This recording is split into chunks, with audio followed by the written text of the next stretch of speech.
Hello, I'm BioCryptid and thank you so much for clicking on this video. I am kinda stuck in zero view jail at the moment, so any interaction is really appreciated.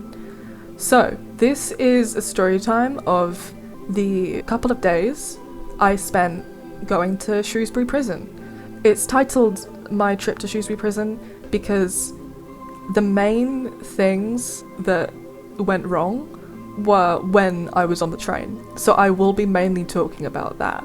But I will also be showing you some pictures I took in Shrewsbury Prison and just giving you a vague overview of what happened while I was in there. So, let's get started. Shrewsbury Prison has a very dark history which stretches back over 200 years. It was a prison for all of that time up until 2013, so a lot of the residual energy there is very recent, although there are some really ancient spirits that are still hanging around. So, my trip there, I'm gonna cover the prison and the experience first, so if you just want that, then you can just listen to that. But if you want to hear about the absolutely abominable train journey there and back, and a really good pizza place in Shrewsbury, you can keep watching till the end of the video. So, first, Shrewsbury Prison. We get there, and instantly I am ID'd because I was doing the night behind bars, which is an 18+ experience, and I'm only turning 20 tomorrow. So I don't exactly have a mature looking face. So I get ID'd, they let me through. We got to the main entrance, which is Georgian. There we kind of wait for everyone else to arrive, and then they give us the opening talk and let us into the main area, which is A wing, and that was where we were sleeping.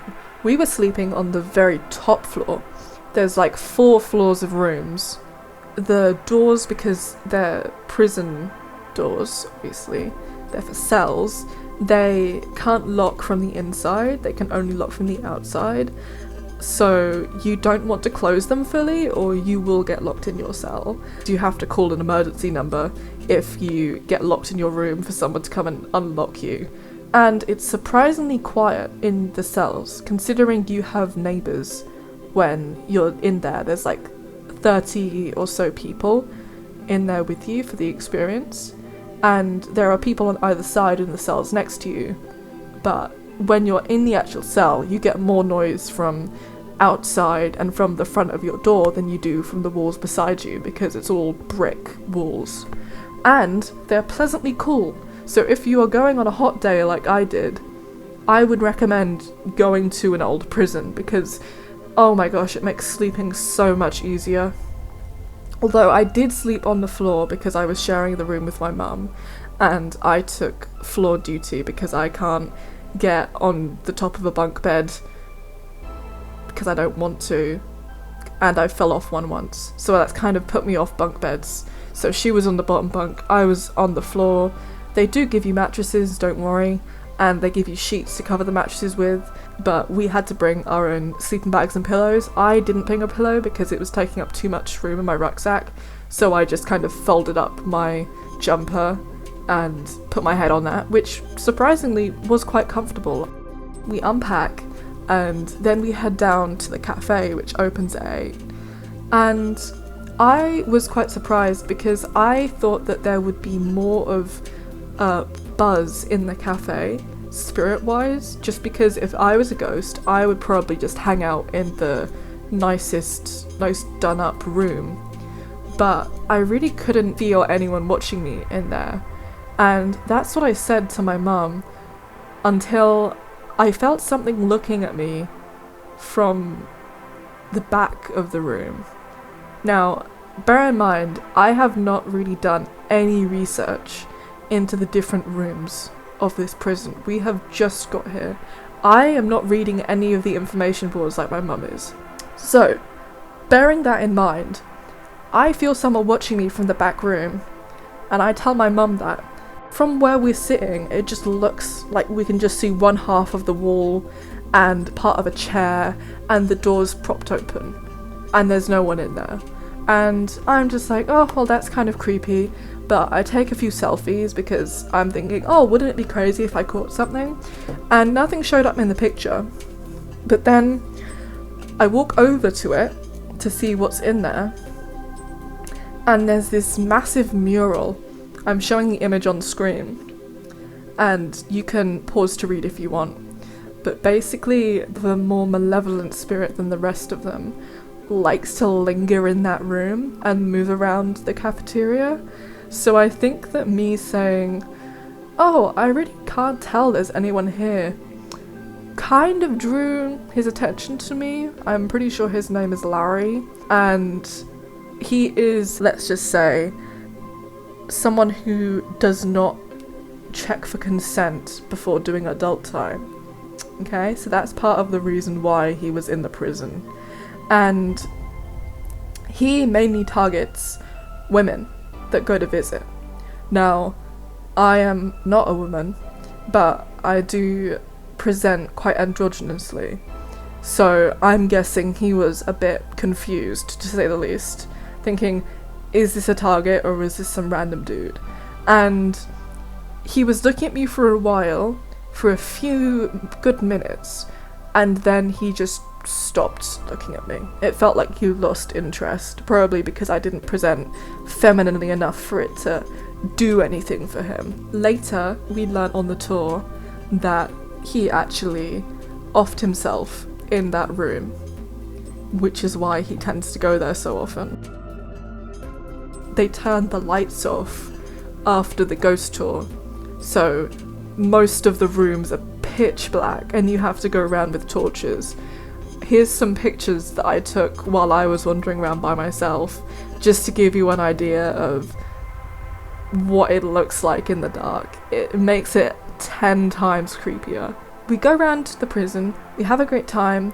I did a solo investigation, which I was pretty happy with because I managed to get some kind of contact with the main ghosts, but I got the feeling they were kind of fed up with talking, so I left pretty quickly. And then I managed to just chill in the cell for a bit while we were waiting for the wake-up call, which is at 6 a.m. And then we got up, had breakfast, and left to get on the train. Now this is the segment where I'm going to talk more about the train journey. The train journey there. First off, the train we were meant to get is cancelled. We had to wait for the next train. That took like half an hour. We got on, and then we were thinking, well, at least we're on the way now, and we're definitely going to miss our connection, but, well, we built in time just in case that happened, so we're not going to be late for the actual prison experience. Then the train announces that due to some issues, it's not going to be going any further than the next station. So everyone has to get off the train and wait for the next train going the same route to Birmingham, which takes half an hour. I grab a coffee, I figure, oh well, good chance to get a nice cold drink on a really hot day. We managed to make it to the platform in time for the next train. It's really crowded, really uncomfortable. I decide to get off at the Birmingham International station instead of Birmingham New Street, just so we could get off the train faster, just because I didn't want to be on a busy train for any longer than I had to. And we would have to take a different line of trains anyway because of the cancellation, so we shouldn't be in risk of getting fined because we could just say, well, the train was cancelled. We get off at International, we wait for another like half an hour or so, more like 40 minutes, for the next train to Shrewsbury. First off, we wanted to all go to the toilet, but they were cleaning the toilets like as we went to go to the toilet. My mum managed to get in before they put the barrier up to say, don't come in, we're cleaning, but I had to wait like 20 minutes for them to finish cleaning before I could go to the toilet. Which, if I was really desperate, I would have just used the men's, but it was still inconvenient. But I managed to twist it into something positive because I said, well, at least I'm going into the toilets just after they've been cleaned. We all go to the toilet, we make it to the station for the train to Shrewsbury. It's really hot, it was like 26 degrees that day on the station. The train arrives a couple minutes late. We all get on, and it's already pretty crowded, right? People are sitting next to each other when they wouldn't like to be, but no one's standing. It's not that bad. The train doesn't have air conditioning working, which I really question if that's legal for it to still be running on a hot day, because inside the train it was like 33 degrees. You don't know who has to use the train. A lot of the people using it could be elderly people who just can't regulate body temperature, meaning they're in risk of heat stroke.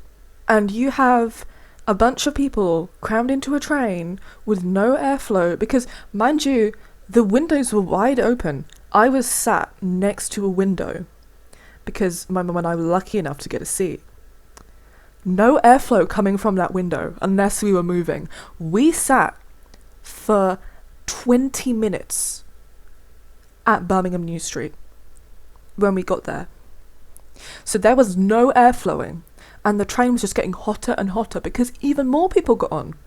And those people couldn't get a seat because they had to stand, because it was too crowded, because there was half the number of carriages there were supposed to be. And then, the cherry on top, this is like a decently long journey. This train ran all the way from Birmingham International to Aberystwyth. So that's a 3-hour journey, minimum, if there aren't delays, which there were while we were on the train. We were delayed by a good 30 minutes minimum, just because the train had to stop and wait for other trains to move by. There were no working toilets on that train. The trains to Aberystwyth from Birmingham only run every 2 hours or so. So if any needed the toilet on that 3-hour-long journey to Aberystwyth, they could not go on the train. They would have to get off at the station nearest to them and get the next train in like 2 hours. That gives you an idea of just how bad the service you were on was. And it was really hot. The train probably heated up to like 35 degrees when all the new people got on. But thankfully when it was moving, the airflow made the temperature tolerable. But it was so stuffy and humid, even with the window open. It was so muggy. I was fanning myself with my shirt. The lady next to me was using a spare bit of paper as a fan. Wasn't doing anything. None of the sweat evaporated. It was awful. Before we got off, I literally saw someone who was employed to do first aid because they had like a first aid lanyard on the train in the same carriage as us. Because the train company obviously recognised that someone collapsing from heat exhaustion or heat stroke was a risk of getting on the train. Like, that could happen at the temperature we were travelling at. I am autistic, which means I already am shit at regulating my temperature in hot weather. And I'm on antihistamines and antidepressants, both of which affect the body's ability to regulate heat. So if I started to feel drowsy, I was planning, I'm just getting off. Like, I'm not risking it, right? Because I genuinely thought that I could get heat stroke on that train. It was that hot. Anyway, we get off, like 30 minutes late for the train. We were much later than we expected to be. We were expecting to get into Shrewsbury at like 4 o'clock. We got in at nearly 6 o'clock. So we were thinking, well, what are we going to get to eat in time for the clock in, which is at 7:30, and you're supposed to get in there at 2:45. And my mum had hurt her leg a week before, and it still wasn't fully better, so I didn't want to make her walk too far just in case it injured her leg again.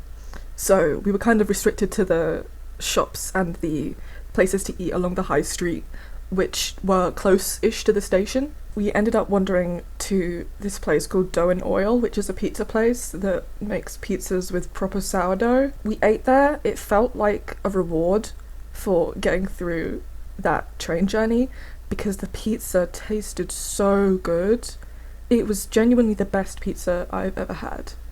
And that's not an exaggeration, because I've had a lot of pizzas, and that was the best of them all.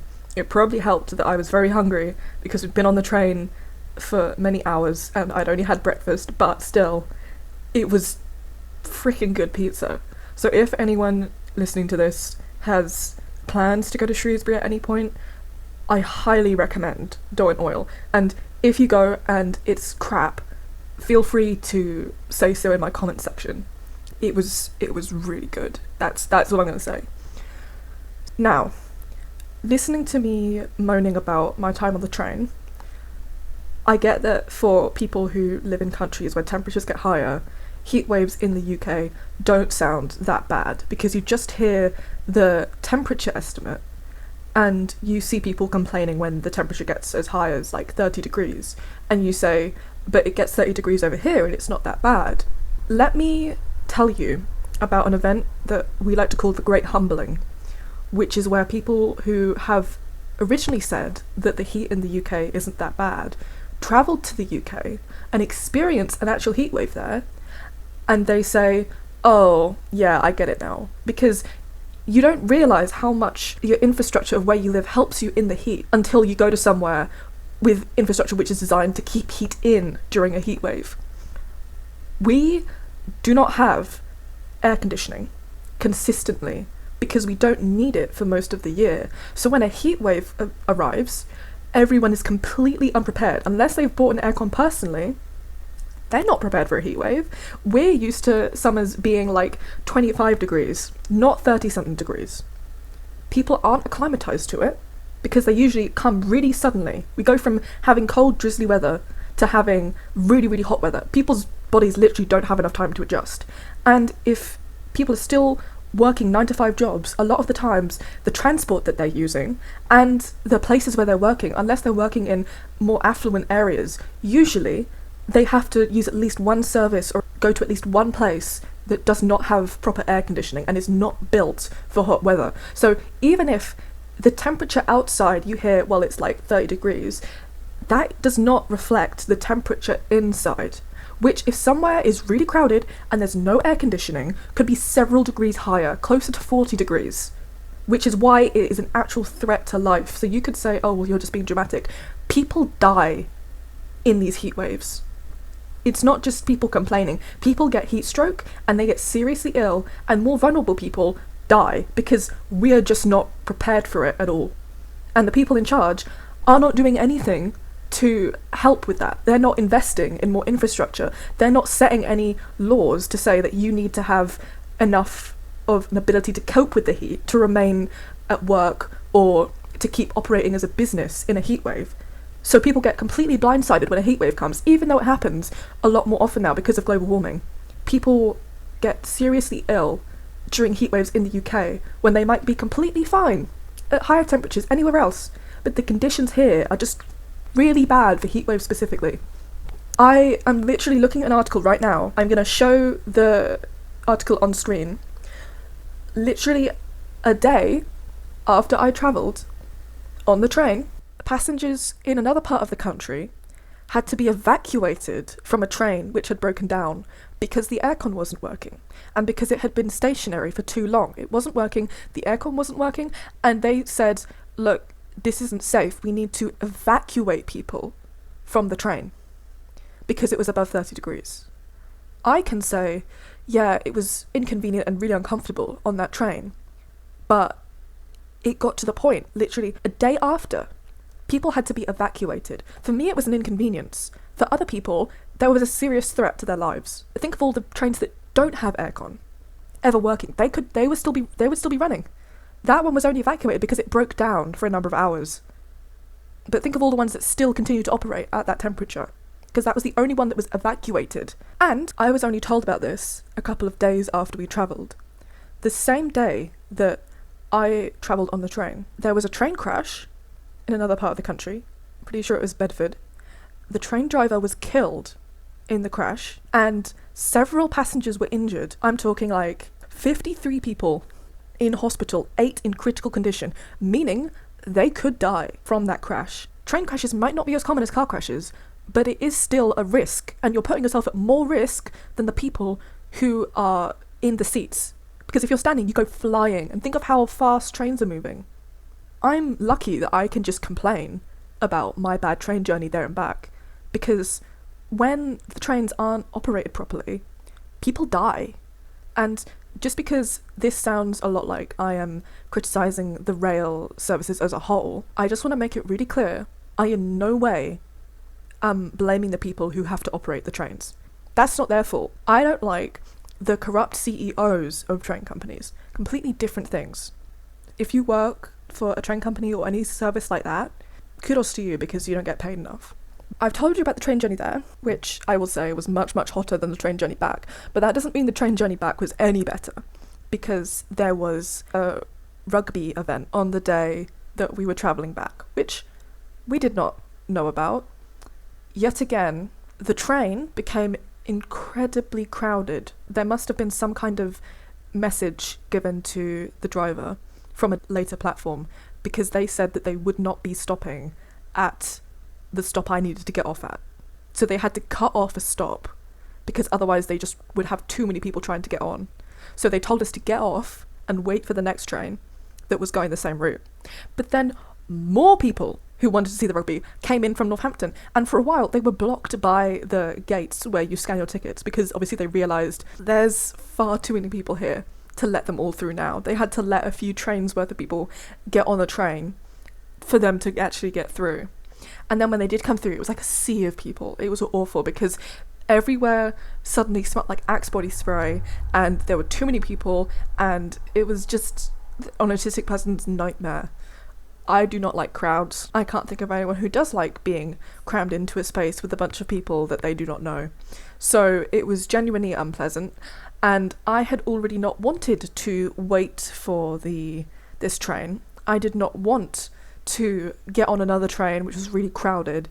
So we got on the train, which was 10 minutes late. So we had like 30 minutes on a really crowded platform, shoulder to shoulder with people. We get on the train. We have to stand by the doors, just because otherwise we would not be able to make it to the doors in time once the train had stopped. So we are by the doors. We're standing next to like 11 other people who are all also standing.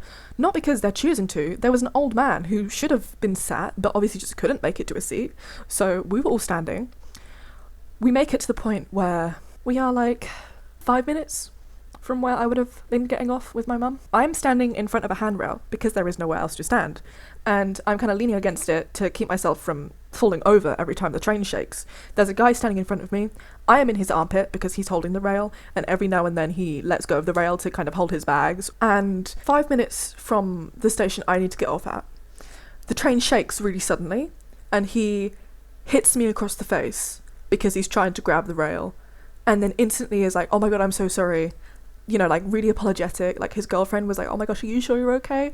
And I was like, yeah, I'm fine. Because it didn't hurt, right? It's the shock of getting smacked across the face by someone. But my mum said it was loud. Like people around us all heard me getting hit. And it was more the embarrassment of getting hit across the face and everyone wondering if you're okay when you just want to disappear from existence in that moment. Like, I don't want people acknowledging me when I'm already partially dissociating from the situation because I don't want to be around so many people. My brain's starting to stop working, so I'm overwhelmed, and then I get hit across the face, so I'm overwhelmed and in shock. So I'm just thinking, I just need to stop myself from outwardly breaking down, because then they just feel even more attention towards me and feel even worse because they think, oh god, I'm crying because they smacked me across the face, when really it's just like, I just want to go to bed and sleep, because I have had only 2 hours of sleep the night prior because I was up all night investigating, and I just wanted to go to bed. So we get off the train in like 5 minutes, leap off in my case, and we get off, we turn the corner, and I just break down because I'm like, I didn't even want to get on the train. We were almost back and I got hit across the face. I'm overwhelmed. Just take me home. I just want to sleep. And there was this random old guy next to us who was eating his sandwich. So that was kind of awkward, but I didn't really care at that point that there was someone to witness that. So that trip was for my birthday. That was like the weekend of my birthday. So that was great. It would have been awful any other time, but the fact that the train journey there and back was literally the weekend of my birthday is just like a little cherry on top. But again, could have been worse. But yeah, that was my experience going to Shrewsbury Prison. And I have nothing to say against Shrewsbury Prison or Shrewsbury, just the awful train journey. And sorry if this video has taken a bit longer to upload than my others. It's just because I just got Tomodachi Life for my birthday and I have not stopped playing it. So that on top of the fact that it takes a lot longer to edit, something where my mouth is going up and down every time I pause to talk, that takes a while to make. I have spent many hours on this, and going back, I have kicked myself many times for stopping whenever I speak, because why can't I just speak without pausing? It's incredibly annoying because then I have to go back and edit in my mouth being shut, which is something I've done to myself. But anyway, I hope you enjoyed the video. I'm sorry I sound pissed off for virtually half of it. It's because of the train, and I'm still annoyed about that. I'm still annoyed that I got hit in the face and that it was hot and that I was overwhelmed. I generally don't enjoy being on the train anyway because I'm autistic, obviously. And that's just a little sprinkle extra. The fact that it was actually an awful journey for anyone who isn't autistic, it just made it 10 times worse. So yeah, I will be recording and uploading another video of my series soon, so be sure to check that out when it uploads.